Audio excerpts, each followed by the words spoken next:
so much, everyone, and welcome to another webinar from the Eblity series. Today, we'll be talking about increasing positive behaviors through effective parenting.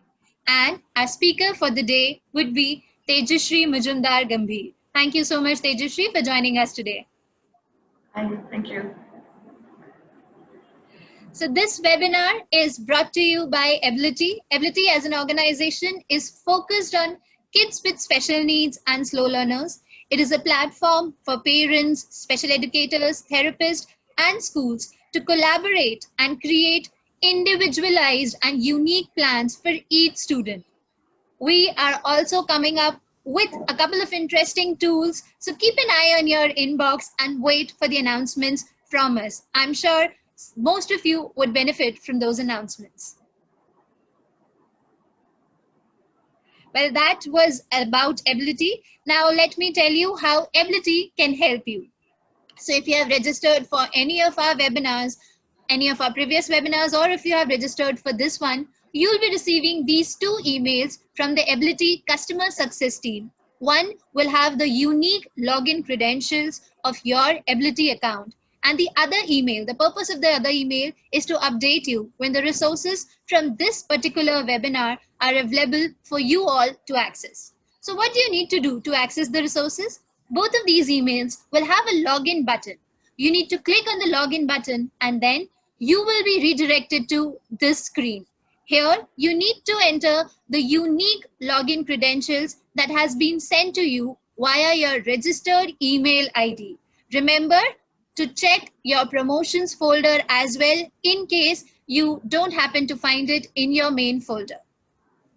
So you need to enter your unique login credentials. Post that, you need to click on the sign in button, which you can see right here, and then you will be redirected to your personal library of Eblity resources, and all the resources from the past webinars will start reflecting in your personal library.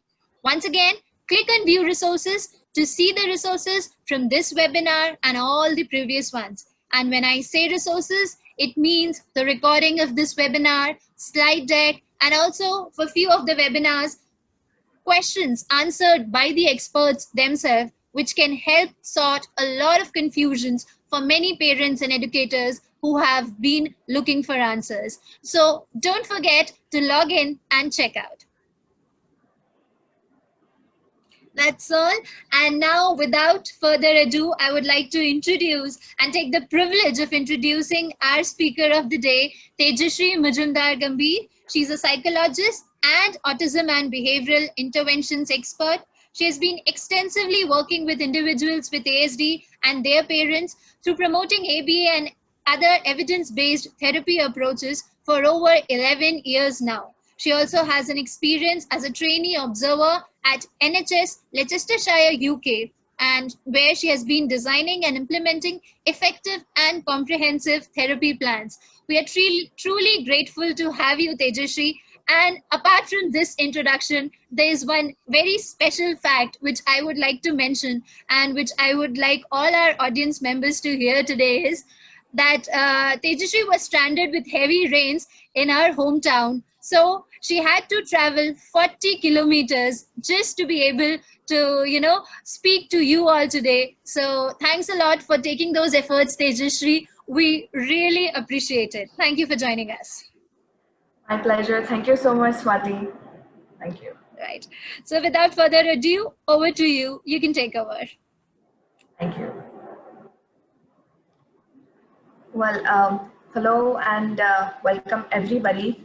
And thank you, Eblity, for this incredible platform for providing all of us to share our experiences and thoughts.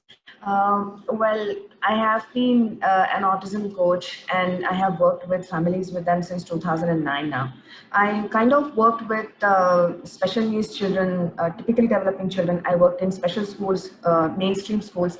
And while that was happening, I could work with a lot of families. I worked with a lot of parents.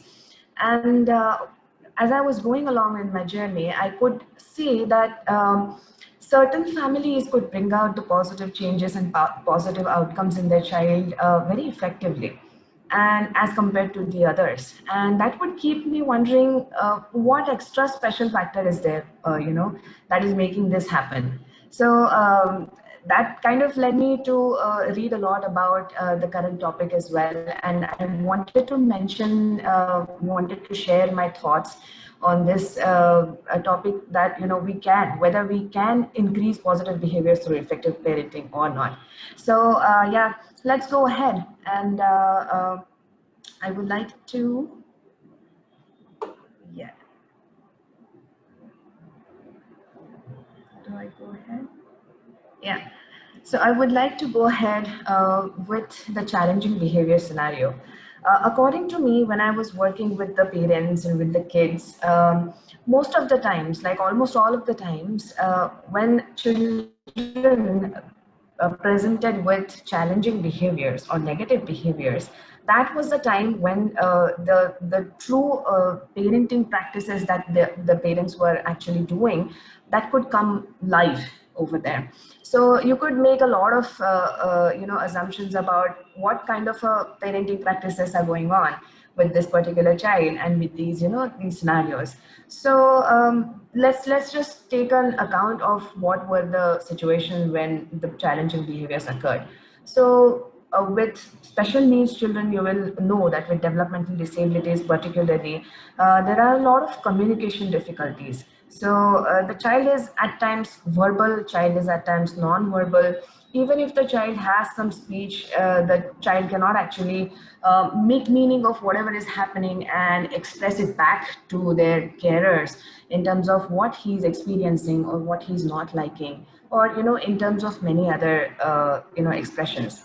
Also, they cannot regulate themselves properly. That's when negative behaviors came a lot. It involves a lot of physical disturbances, like stomach aches or sleep disturbances, that they cannot really they are not even aware of it, but they're going through it and they cannot express it. So a lot of times negative behaviors were related to that. There were sensory preferences and avoidance related multiple behaviors. For example, in autism, what happens is that if there is a particular seeking for certain sensory experience, the child would crave for that thing and do anything to get that kind of an exposure, sensory exposure. Or to the polar opposite side of it, the child might just avoid it if that child is overwhelmed with that kind of a sensory input. And to an observer, to a parent as well, these behaviors sounded very strange and confusing. So that was where a lot of parents would go into a lot of harsh responses at times, or sometimes even some parents went in very leniently, saying that I don't know what to do with the child. Okay, so there were a lot of emotional regulation difficulties as well, like coping skills and managing anger and aggressive behaviors and all those things. Wherein these behaviors were there, parents kind of dealt with in their own ways, and which were very specific. Like as I said, that some parents would come up with a very harsh kind of a response, saying and yelling at the child no, or restraining or refraining that child. Or sometimes the parent will just let the child be, in the sense that I cannot stop him, I don't know what to do. So all these scenarios were there, where there could be a direction that there I could find a link between parents' response in terms of how they wanted to handle that behavior, or how they wanted to, let's say, set boundaries or put on some limitations, or even when the child is in distress, how they were there for the child. So this kind of, I would like to carry this discussion further with a few examples that I would like to put in front of you. So I will read out the scenarios to you, and while you are hearing it, I would like you to make kind of, look for a pattern over there. This is scenario number one. And the scenario says that Tom and Jim, Jim's parents are quite strict, as you can see in the pictures. They often hear this sentence from their parents saying that it's either my way or the highway. You have to do it because I've told you to do so. All right. They're scared. I don't want to hear any more questions on this. Something like that. Well, the children are scared to break the rules at home pretty much, and their mistakes are often harshly punished. Many times they are, left wondering, was it really so bad that I did, that I got so much of a punishment, so much of a yelling I got. Okay. And they often appear shy, timid, and shut off to themselves in the school as well. Okay, so you can make sense from the pictures as well. Keep this scenario in mind, and let's move to the next scenario. Well, here is Shweta, and Shweta's parents are very cool and chilled. All right, they say that Shweta, she's a princess. All right, they give her all the things she wishes for. Oftentimes, even when the things are not quite right, even then also. Shweta, on the other hand, often pinches, hits, snatches, and bullies others. There are a lot of complaints from the school as well as from the neighborhood. At times, she is very stubborn and she, puts on tantrums as well. Her parents are then, left wondering, even though they are doing so much for her, why she is doing, such behaviors when they give the world to her. They are left wondering about that. Okay. So there is another example. Kim. Kim's parents are both working.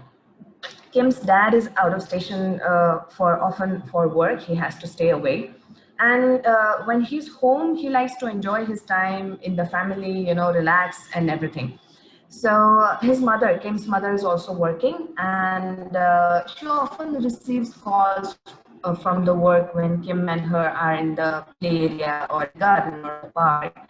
At times when Kim cannot figure out things on his own, he tries to reach his parents, and he might hear these responses often, more so often, like figure out it yourself, honey, you are now a big boy, okay, or I'm busy on a phone call, sweetheart. Can you please understand?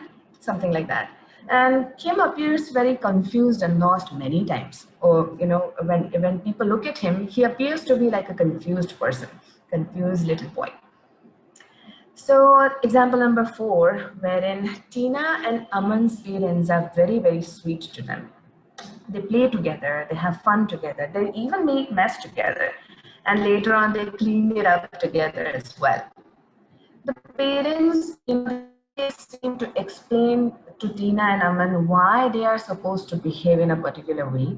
And when they do so, these children are getting rewarded as well for it. But if they break rules or misbehave, it is still all right with the parents, but the children know that they have to face some kind of consequences for it for sure. Okay, so, but they are not scared of these consequences, but rather they learn from it. And even if, something happens, they are happy to go back to their parents to tell, to confront that something like this has happened. They both are very happy children, and they do pretty well in school too. Okay. So these are 4 examples and 4 scenarios that I have put in front of you. I hope that there was a particular pattern that you observed.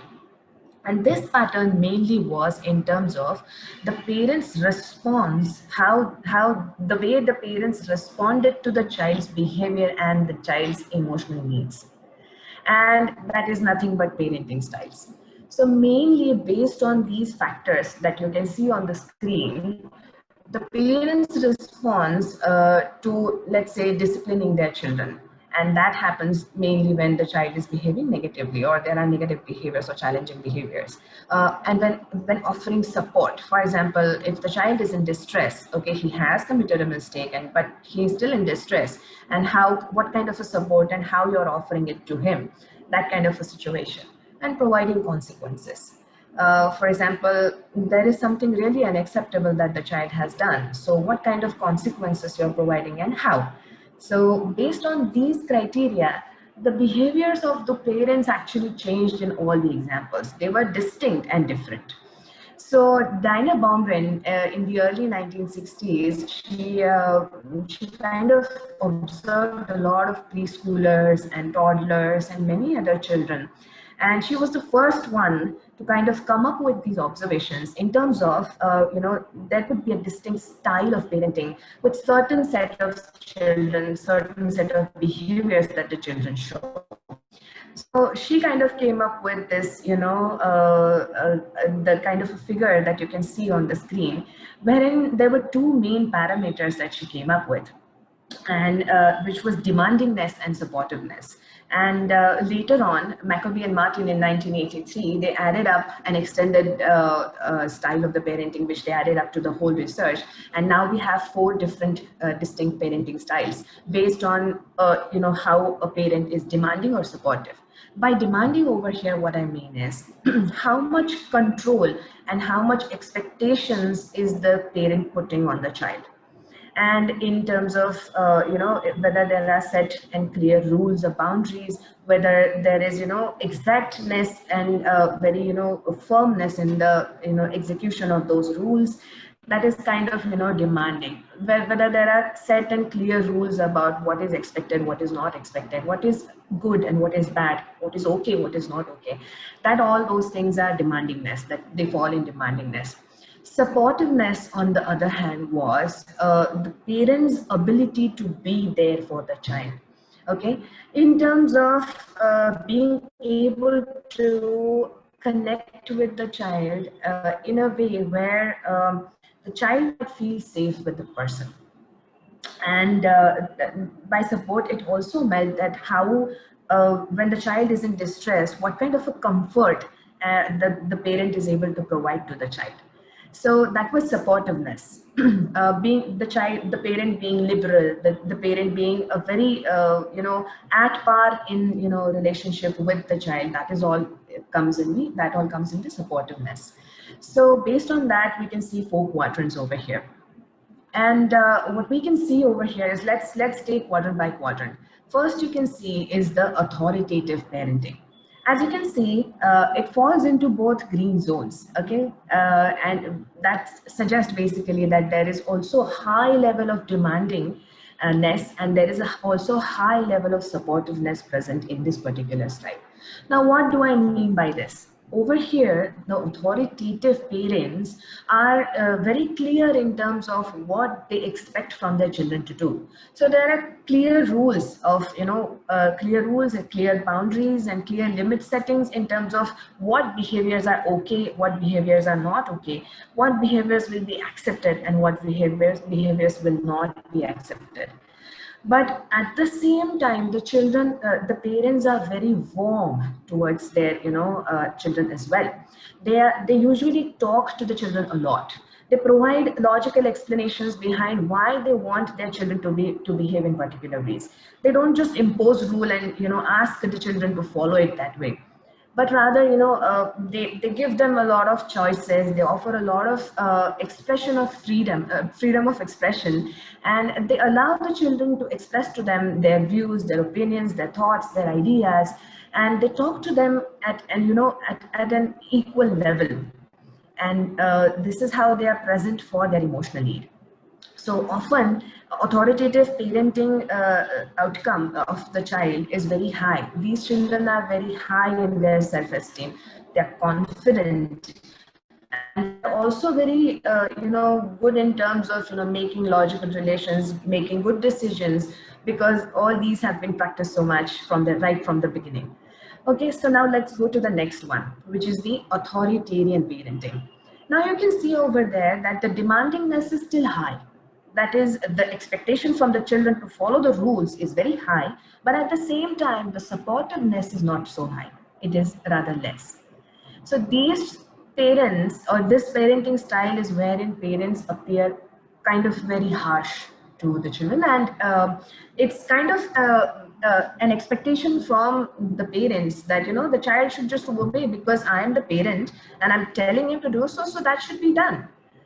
Okay, so there is not much of a give and take and not much of a communication, not much of explanation happening. This is my way or the highway. That kind of a thing is happening over there. And a lot of times the punishments that the children receive is very harsh and very negative, let's say. The response, it might not be corporal punishment, or it might not be yelling all the time, or it might not be even, something very specific, that can appear to the eyes.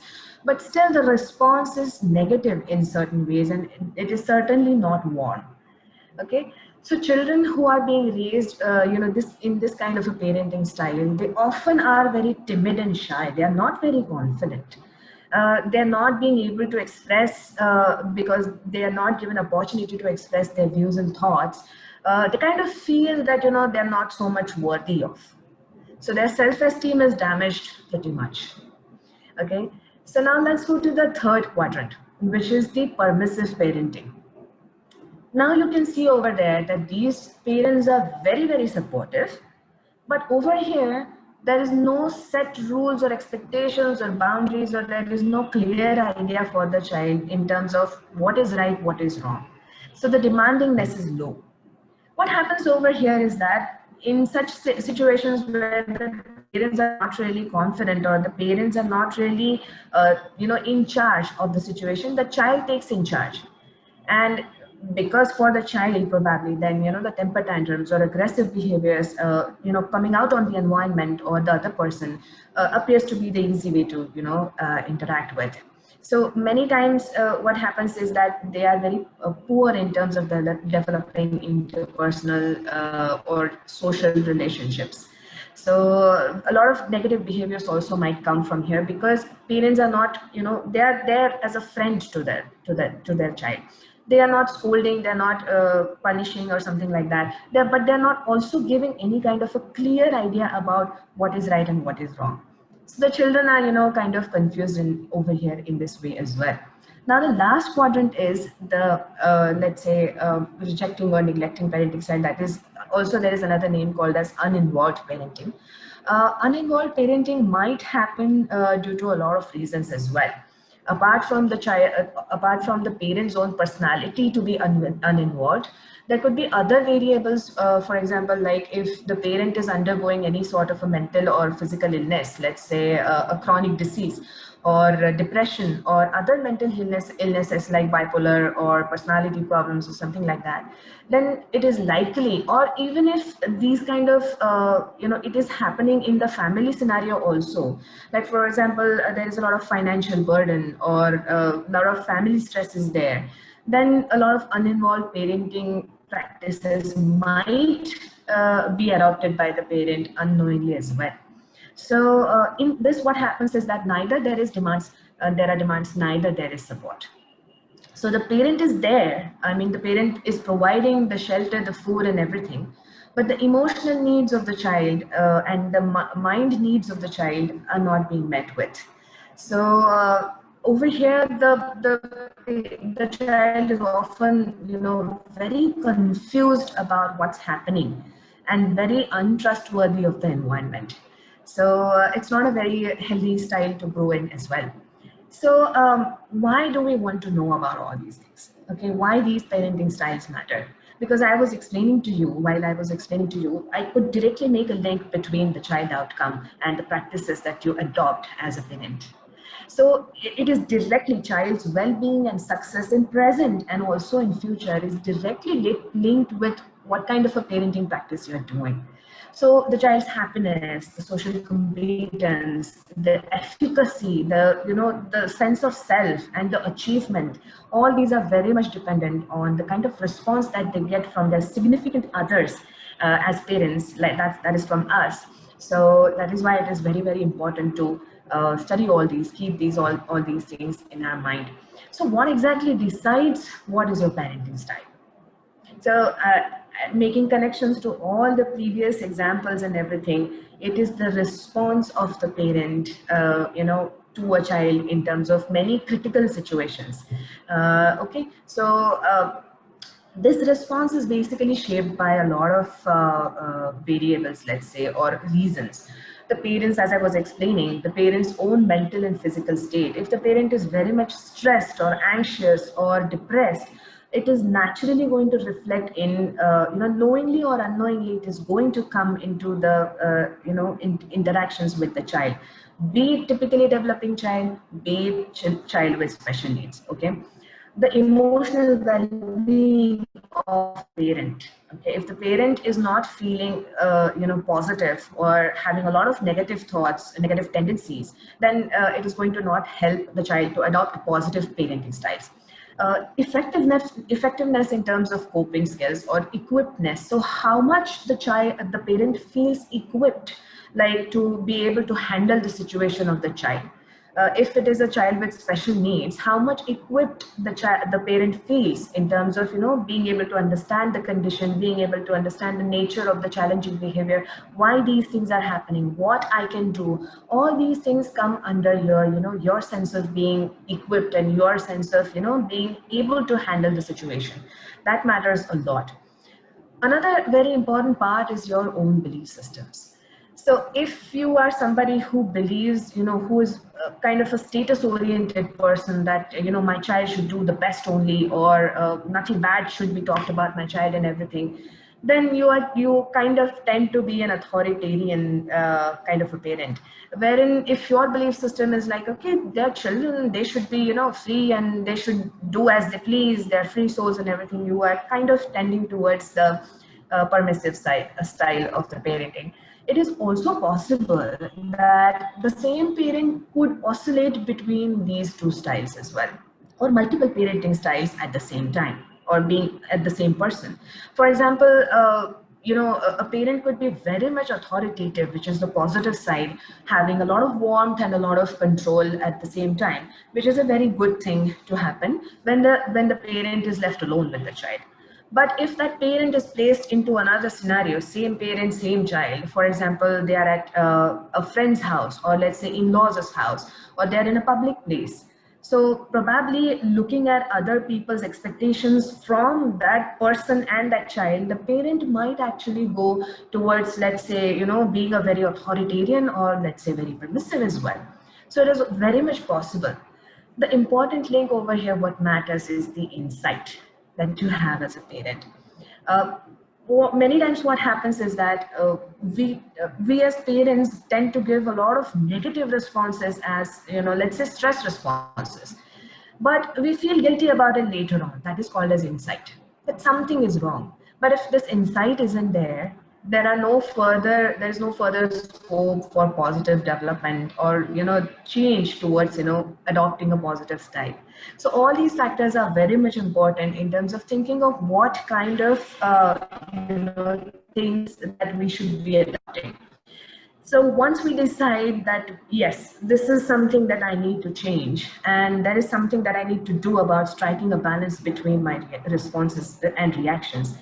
Okay, and that is when we want to discuss how to strike a balance. Okay, so we spoke about a lot of things till now. We spoke about different parenting styles, different parameters, different things that cause or shape your parenting practices and everything. So now I'm going to take you to a tour of, how you can adapt to practice certain positiveness in terms of, responding with your children. So it is nothing but your response, how you react and how you respond to your children in these critical areas, which is authoritative parenting style. It talks very much about all these things. There is no set rule or set formula to be a perfect parent as such. Please take it in mind that there is there is no such thing called as a perfect parent. But you can certainly try and apply certain techniques in terms of getting better responses from your children. Okay, so what gives you that? Which style gives you that? And the answer is authoritative style. Why? Because it talks a lot about these four things that you're seeing on the screen.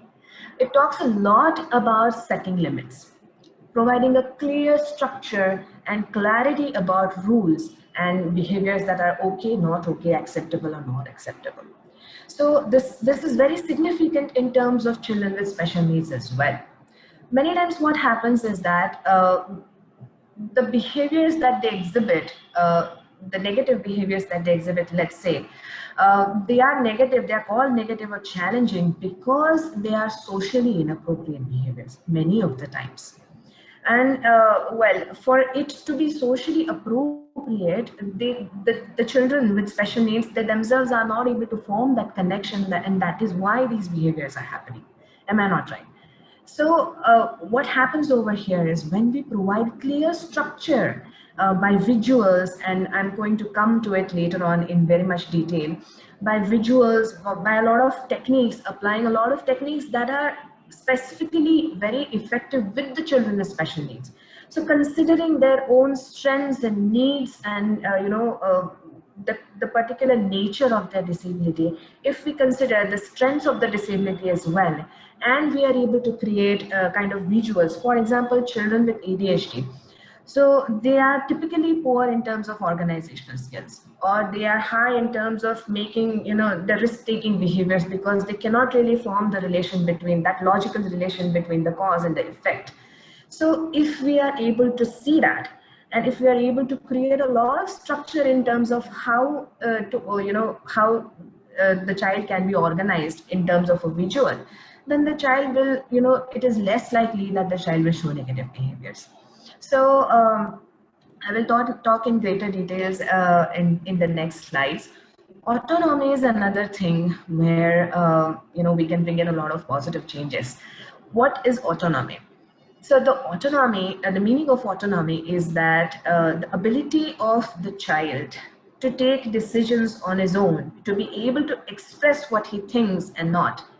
So taking charge of the situation, the ability to take charge of the situations and carry forward is autonomy. Basically, it's the freedom given to the child to be on his own and complete a task. Okay, that is autonomy. Want is another very important thing. When you're dealing with negative behaviors as well, or even if when you're dealing with the children on day-to-day scenarios, there is a lot of requirement of positivity, warmth, and touch, and sense of acceptance. That even if these behaviors are not okay, that's all right. You are still accepted. Okay, so I'll talk in detail about how we can do that as well. A very, very important factor over here is communication. The moment I say communication, I'm hoping that in your mind there are these two figures popping up. There are two parties required to have a communication. Am I not right? So there has to be a lot of dialogue that has to happen between a parent and a child.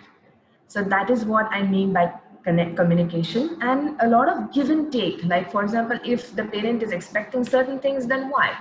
If the child is distressed, then a lot of explanation from the child's side to be heard by the parent is also equally important.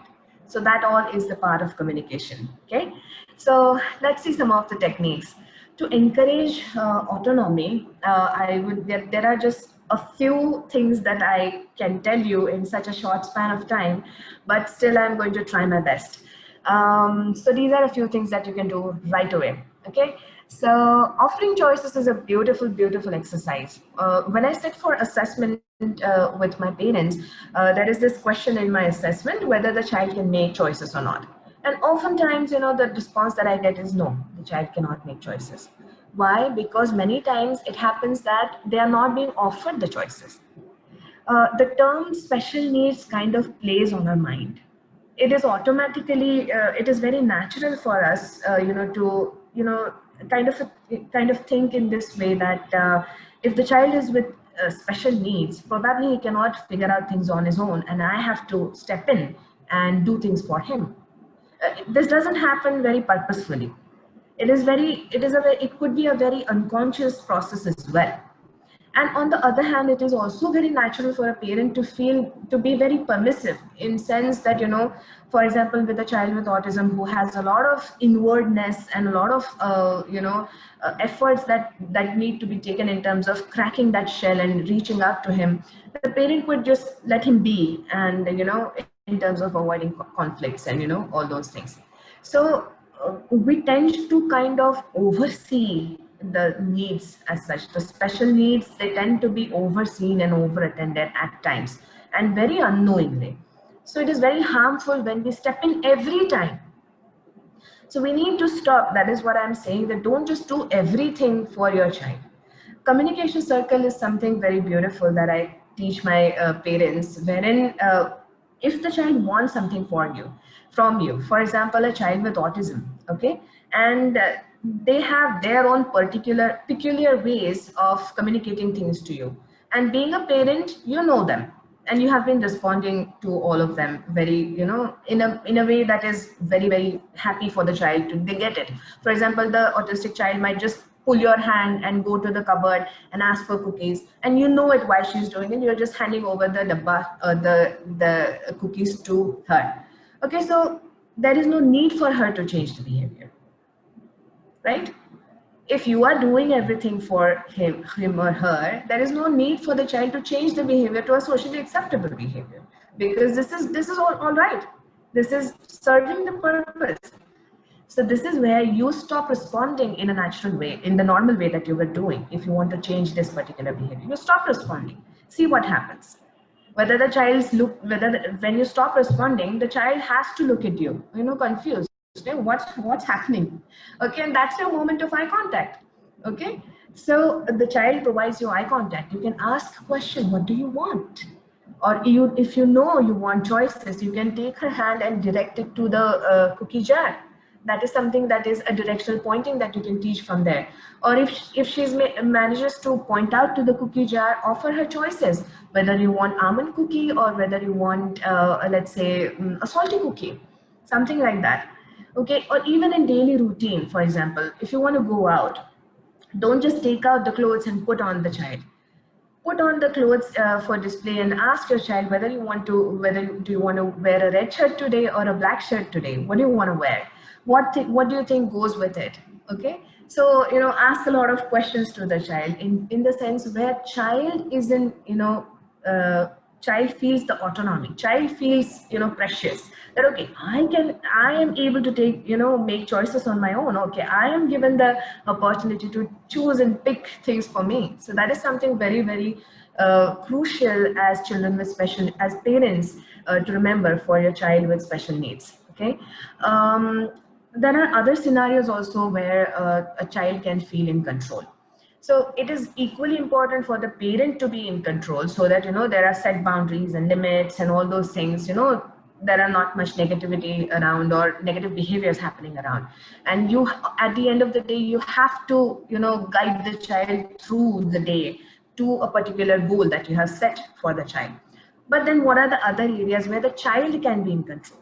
Play is a wonderful, wonderful area where you can give a lot of autonomy and a lot of control to the child. Play is harmless. I mean, if the child is in control, there is not much of harm that could come out of it, right? So you imitate the child. Let the child take lead of the play. So you ask him to be a pretend role, and then you are the subordinates, and you kind of follow the child's lead. So be creative in terms of a lot of scenarios that you can develop in terms of where the child can be in charge. So there is something called as the child is in charge. In Marathi, there is something a similar game called as Shivaji Manto. So what happens is that that particular child is a king, and the king is saying something, and the whole audience is doing the same thing. So it's a very good exercise to build up the self-esteem of the child. Okay, so allow some free play as well, where the child can be on his own. There doesn't have to be every time some teaching through the play that has to go to the child. Um, there is another scenario, need for safety. It is a very, very important one. Now over here, how you can incorporate positive parenting practices. Even typically developing children, and especially children with special needs, are thriving for safety. They are continuously scanning the environment for safety. So typically developing children, or us, for example, it's very easy and taken for granted to be in an environment, make sense of the things that are happening around us, and carry on with it.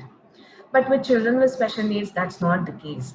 They have something called as faulty neuroception, because of which items or things that are there in the environment which might not be dangerous at all to us, but they might be a great source of danger for children with special needs. So for example, you'll see erratic behavior or very confused extreme behaviors coming out of children with special needs for apparently very harmless stimulus or sources. For example, mixer's noise or washing machine's noise.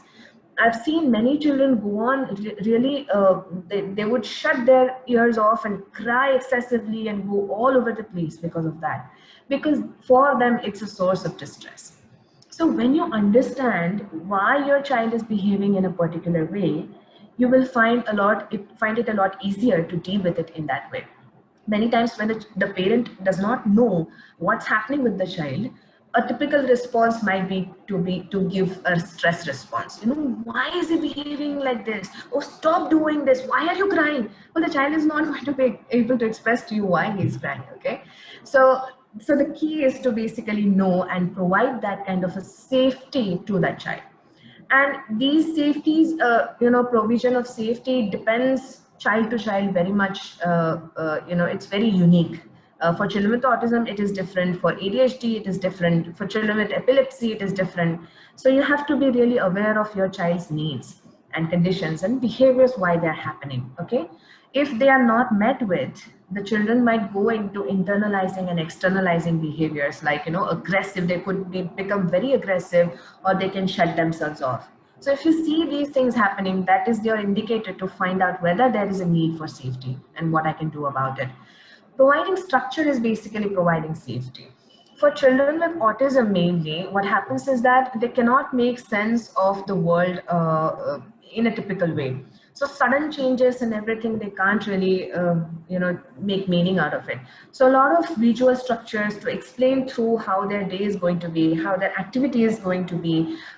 For example, if they are going to enter a new place, what they can have over there, what kind of a social scenario will be there, and how they can go through with it is pretty much handled by a social story. I'll give you an example of it later on. Before that, I would like to discuss warmth. Hi, Okay. Tejashree. Just would like to interrupt. We have been receiving a lot of questions, and I would, like to begin taking questions in another 10 minutes. So just wanted to Sure. inform you that. Sure. All right.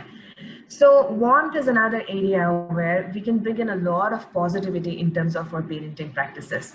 So there is something called as a theory of attachment, wherein John Bowlby actually studied a lot of infants of chimps and their mothers and in various experimental scenarios.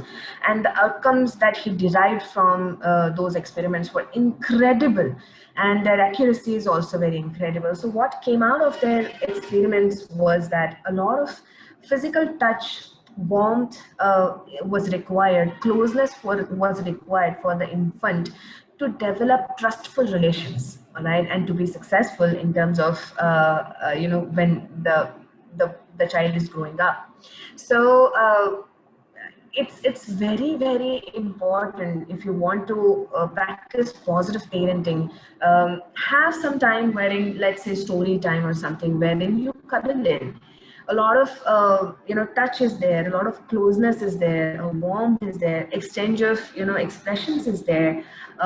So that's something which can be achieved in a, let's say, quality playtime. Or this is where also there is another opportunity where, if the child is distressed, you can, if you approach with warmth, the child gains a lot of positive emotional regulation skills.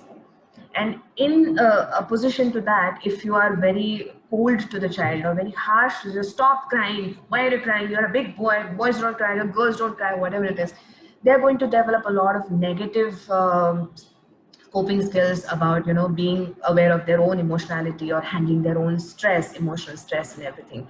So teaching empathy, teaching emotional regulation is very, very important. Okay, so yeah, so let me go to the visuals as I spoke about. So these are the visuals I talked about. So this explains a lot about how a child's day is going to go in terms of when he enters the school till he goes out of the school. So the child is very secure, okay, very clear about what is going to happen. There are no uncertainties, there is nothing new happening. So the child is very, very much in control of what is going to happen, sure about what is going to happen. A lot of time, children with autism, they have problems receiving in terms of auditory processing. So visuals kind of work best with them, and they reduce negative behaviors a lot. So incorporate, as parents, I have seen there is a reluctance in terms of incorporating visuals into their daily routine. So I would really, really recommend the parents to incorporate all these visual structures and visual schedules so that you'll see the positivity happening in their children, in your children. So social stories, as I said, are the great example wherein, if there is a social scenario which is happening wrong, the child is giving negative behaviors. So the social story explains that scenario, tells him where he is going wrong via pictures and a first person language preferred. And then it concludes with the replacement of the appropriate behavior. and a kind of reward that he can receive after that. So you can see examples over there. There are tons of resources available on the internet, on social stories, how to create them, how to use them, and everything. Here is one I created myself for a child who had proximity issues. So children with autism often have proximity issues wherein they can't handle people very much close in their proximity. And that kind of sets an alarm in them, and they kind of turn out to be aggressive towards them at times. So this child used to do the same thing. So whenever he used to go out in the park, any person passing by, he would be very aggressive or start hitting that person. So this is a social story that I made wherein a lot of explanation in terms of what is happening inside the park, with a lot of pictures and visuals and the child's picture. So the scenario, social scenario was explained, that why people come to the park, what all is happening, okay, and when they come close, what do I do and why it is not right, okay. It is okay, it is very much essential for, to tell the children that, you are not supposed to do something, but it is equally important to tell them then what you are supposed to do in exchange to that not supposed to do. So the social stories next part is actually the best part, where there are a lot of options that are provided in the social story in terms of what they can do in such a scenario and what they can get after they do the positive behavior. So yeah, these are some of the techniques and everything. So before we go to the questions, I had some really exciting techniques and everything, but because of short of time, I've cut it down to only one. So let's do this exercise together, okay? This is a very effective technique called reframing. And well, the exercise, the nature of the exercise is that there are these sentences that you can see on the screen. So there are these 5 sentences, and I want all of you to put in chat box your responses in terms of you have to turn these statements into affirmative. Okay, all of these are starting with no and don't, but you have to turn them into positive ones. So there is an example that I've given. So for example, if I want to tell my son, don't run, I might, instead of saying that, I might say, let's use our walking feet. All right. So I would like you to take in the first statement, okay? Don't hit or no hitting. And you can write your responses in the chat box, okay? And I would like to see what responses we are getting.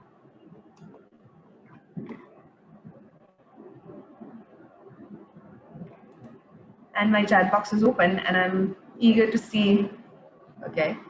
Stop hitting, no. Okay, good hands. Okay, hitting hurts, all right. Hitting is bad, Shake hands, okay. All right. Let's clap hands, okay? Okay. All right. Okay. Wow, so many responses. And I'm very, very happy that the participants are really coming up with a lot of responses. All right. Be loving, be gentle. Okay. All right. Let's go to the next one. No, you cannot watch more TV. Right? I said, yeah. What will you do for this one? Let's watch it for another 5 minutes. All right. Okay. Let's play. Okay. All right. Mama is watching it right now. Okay. Let's do something else. Okay. TV is tired. All right. Great. Great. All right. Now let's take the next one. Okay. What does it say? It says, don't make a mess. Or let's say, what a mess you've made. What will you tell? Let's clean up. Good. Good. Let's clean it together. Excellent. Excellent. Wow. Amazing. Amazing. Amazing. Now let's go to the next one. Don't cry.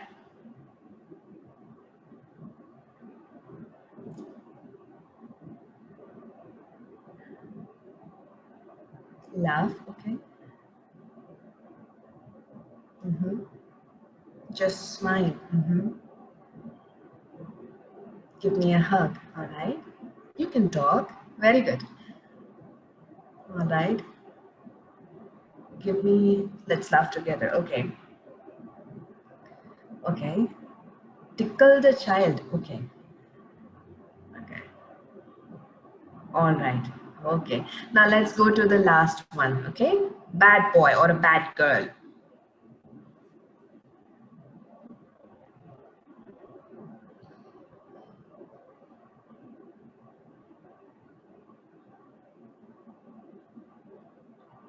Okay. Be a super girl. Okay. Good boy. Okay. Because the child has done something, this is the response that is coming, but you want to still tell, and but you are not supposed to use these words. Oh, okay. All right. Amazing, amazing responses. All right. So, Ati, do I have a time to go over the some of the examples in terms of what I would say if I have to say something? Sure. Let's take 5 more minutes. All right. So don't hit or no hitting. For that, I would use, let's say, quiet hands or hands in the pocket. Or as a lot of parents have said, diverting the children into another activity of, let's say, high-fiving or doing something else. So that can be a good way to say in terms of no hitting, hands in the pocket or quiet hands or all those things are there. These are just a few examples. No, you cannot watch more TV. For that, an affirmative could be like, the TV time is over. Can you hand over the remote, please? All right. Or you can tell the children before, 5 minutes before only, that it's 5 minutes left. And you know that you have to turn the TV off after 5 minutes.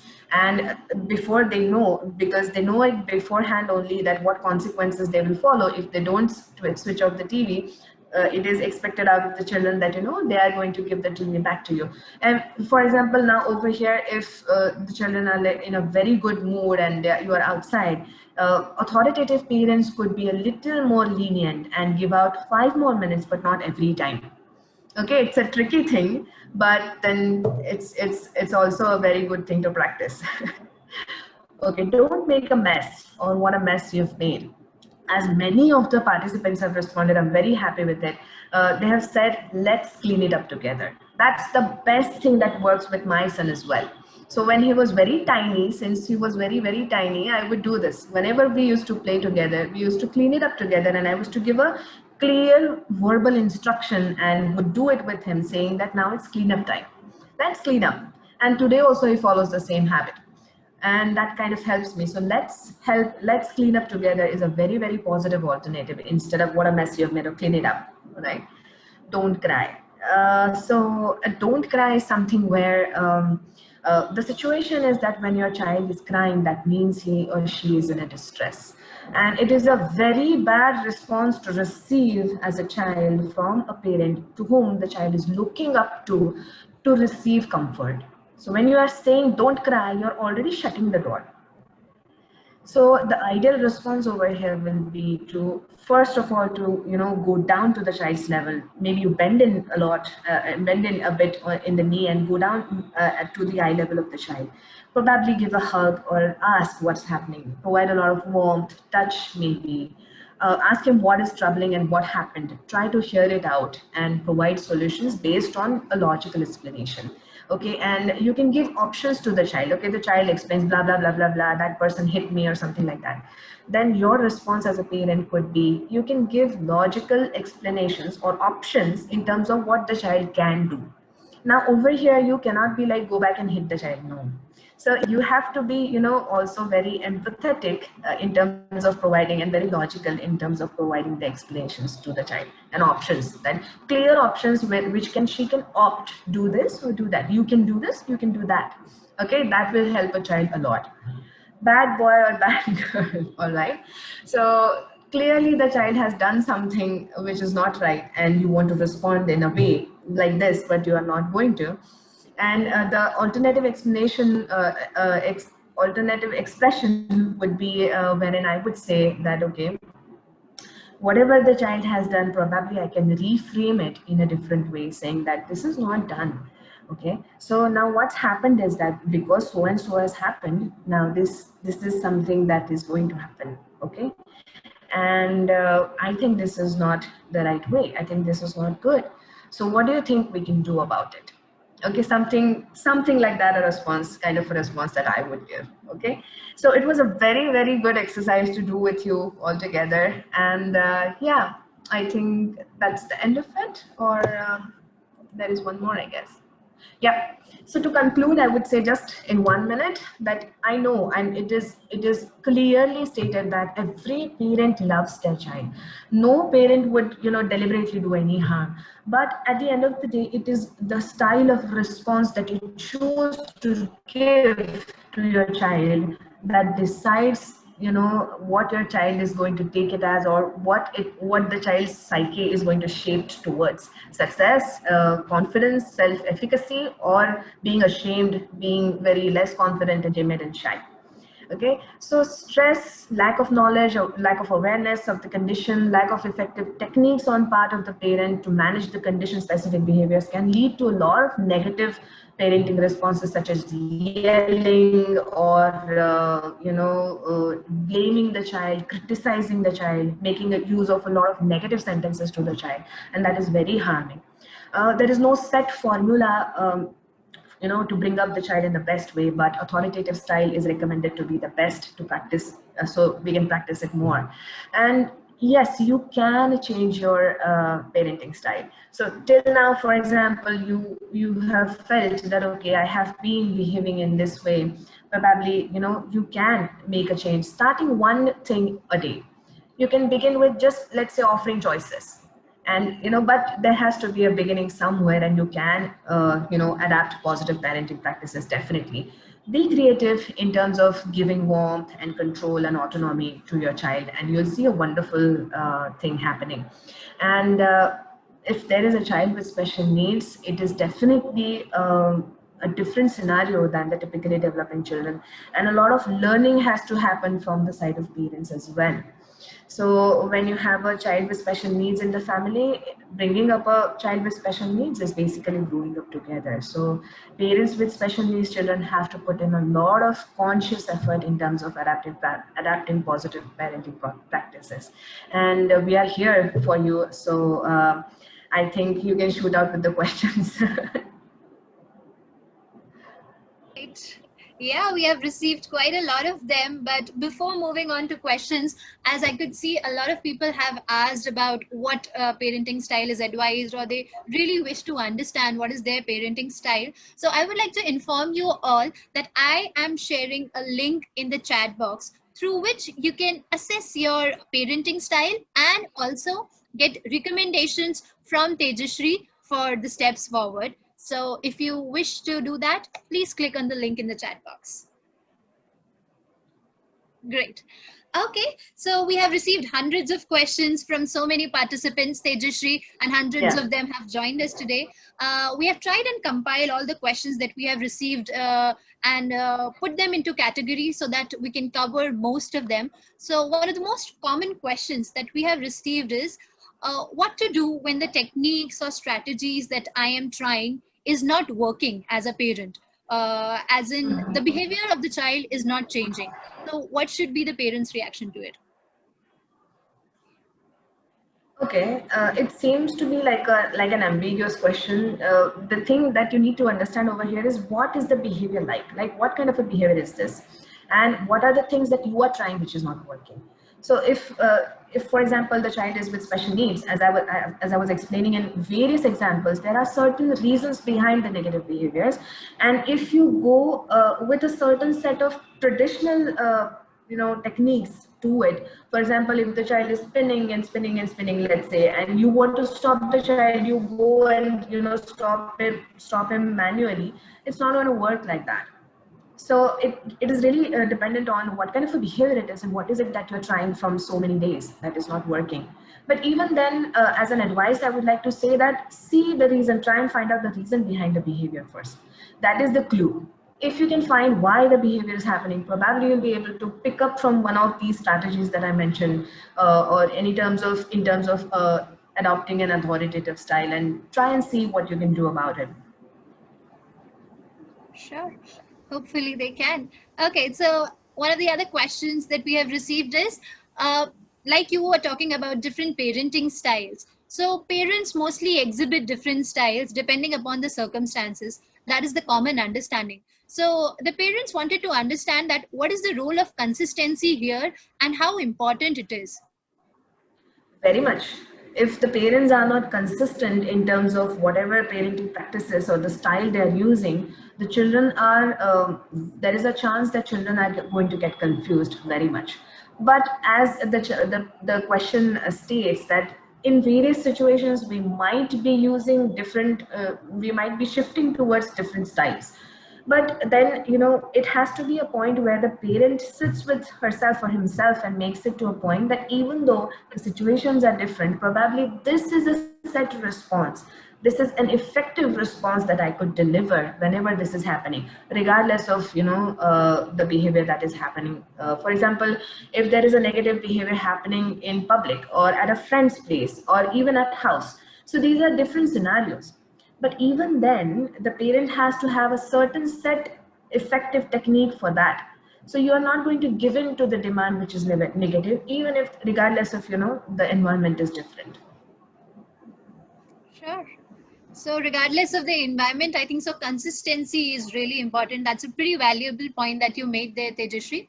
And some of the parents are also interested in knowing that what can be some of the tips that they can follow when there are more people involved, which is the typical scenario in a joint family, or if there are grandparents. So what are the things that parents can do? Yeah, so it is basically if you know that certain things are not going right, if you know that these are the alternatives which could be effective in terms of practicing with the child, if you have those set in front of you, you just have to sit with them and explain to them the positive side of authoritative practicing.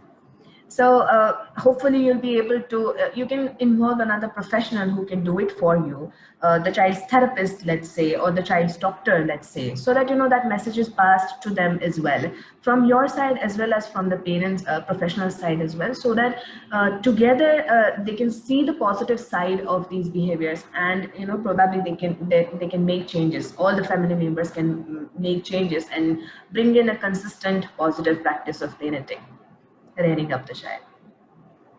Sure, that would be helpful, I guess. And especially involving a professional will bring in more value. I completely agree. Okay, so, and a lot of parents also wanted to ask if you change the style of parenting, it takes a while for the children to adapt to these changes. So, how to manage this period of transition and what to do about it? I agree. I mean, changes do not happen just like that, right? So my very honest advice, as I was saying earlier also, is that the insight is very important.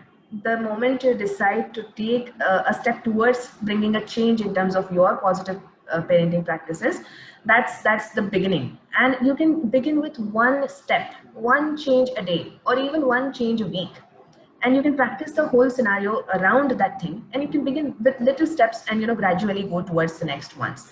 What helps over here is the positive reinforcement and the positive feedback that you're giving to your child. So I have talked a greater deal about how to use positive reinforcements in my earlier webinar.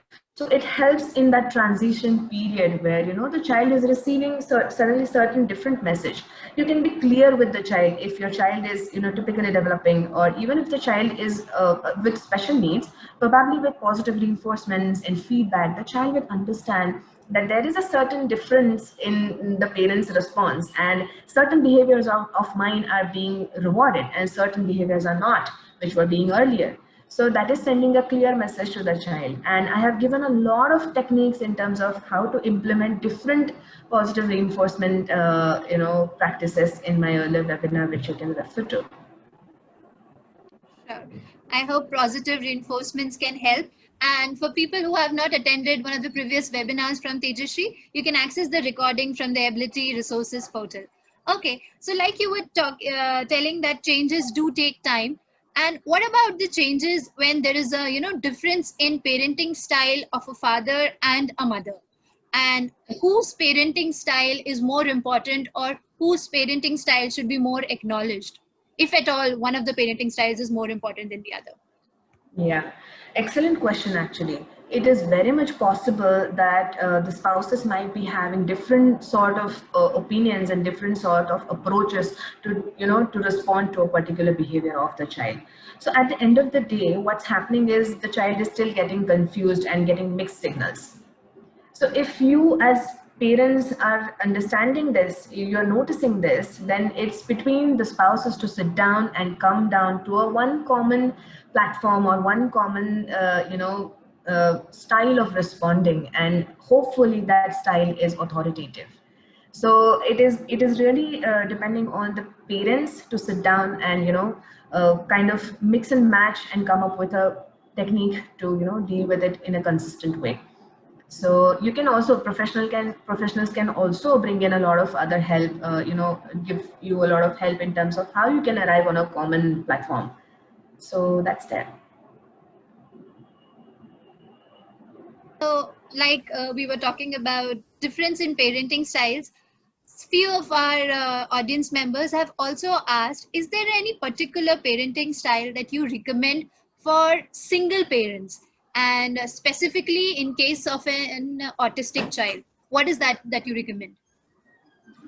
I can completely recommend that. What happens is that when the child is with special needs and especially autism, there are a lot of demands and needs put by the child, which can put the parent and be that parent being a single parent, it can put a lot of stress on the part of the parent.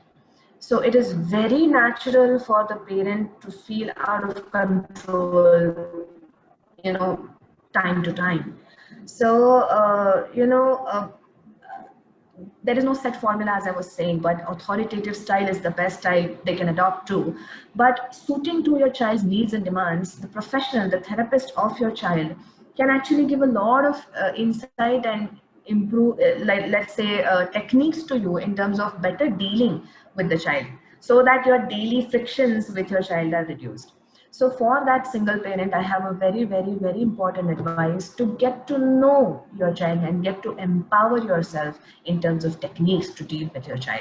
Understand your child's condition fully, understand why these such certain behaviors occur in autism, and you'll find a lot of easiness in terms of handling the child. Talk to your professional, talk to your therapist, and get yourself empowered, and that is only the key to your successful relation, your successful being as well, and having interactions with your child with special needs. Very well said, Tejashree. Seek for help when you need help and try and understand your kid. That is the best help that you can offer yourself and also your child. Okay, so that was about parents. We also have a lot of educators in our audience today, and they would like to ask, what are some of the tips that they can follow for the way they could shape the parenting styles of the parents they are in touch with? Okay, interesting. So I would I would definitely, like for example, when I was working with the schools and the families, I would look for, whenever the child would get referred to, there would be certain signs of distress which were very, very prominent. And if I could figure out, after talking to the parents, if I could figure out the discrepancies between these behaviors, I could directly approach them and offer them certain techniques to, let's say, practice, and without judging them or without blaming the parents that, oh, your this style is wrong and that is why this is happening. Instead of doing that, I would gently tell them about practicing certain positive techniques, just like that. In later on, probably, or in a very different scenario, when they start noticing the changes in their child, when they adopt to positive practices in terms of parenting, they would usually come and ask that what was the difference. Then I would explain to them that this is basically happening and these were the recommendations that I gave to you. So a lot of insight building can happen once you establish trust with the parents as therapists. And for educators, I would ask them to be vigilant in terms of noticing these, behavioral signs in children.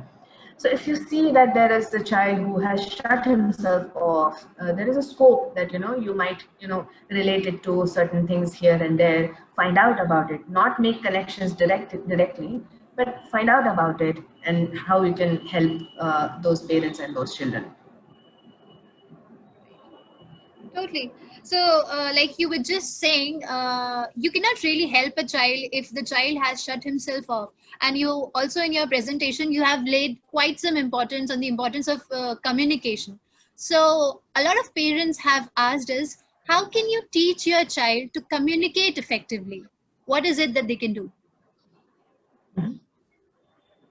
Okay, so in terms of children who are developing, typically, communication is basically to and fro reciprocation of exchange of feelings, thoughts, and ideas. All right. So if as parent you are able to open yourself as a listener to the child and also able to get a feedback from the child. If that kind of a trustful platform is there, will be there. For the child to come up to you and communicate to you, the child has to feel safe. And that will only happen when you are warm enough, you're not judgmental, you're not criticizing, you're not negatively labeling the child or something like that. Now, for children with special needs, communication often is a difficulty. Like, it is a core symptom of many of the disorders wherein the child cannot communicate. So, pertaining to particular disabilities and the needs of the child, you can develop a lot of communication tools for them. It's, like for example, text is there for non-verbal children. For high-functioning autistic children who are verbal, there are other sorts of communication tools and helps that can be given. So communication is a vast area, and you'll have to try out different things based on the need of the child. All boils down to one point: understand your child, understand the need of your child, and only then you will be able to help your child better. Beautifully said, Tejashree. Since we are running short of time, I'll be taking one last question. A lot of our audience members have asked us, what should be an ideal behavior of the parent if the child misbehaves in public? What should a parent do? Okay. So before going to what should a parent do when the child is behaving negatively in public, the first thing that I would like to address is why the behavior is happening. So if the child is typically developing, there could be multiple reasons behind that typical behavior, which is negative in when he's exhibiting in the public. It could be for attention. It could be for showing control. All those other things which a professional can pinpoint, looking at the exact case and give strategies upon. If the child is with special needs, then also if the child is exhibiting certain negative behaviors in public, then we will have to sit down and understand again why it is happening.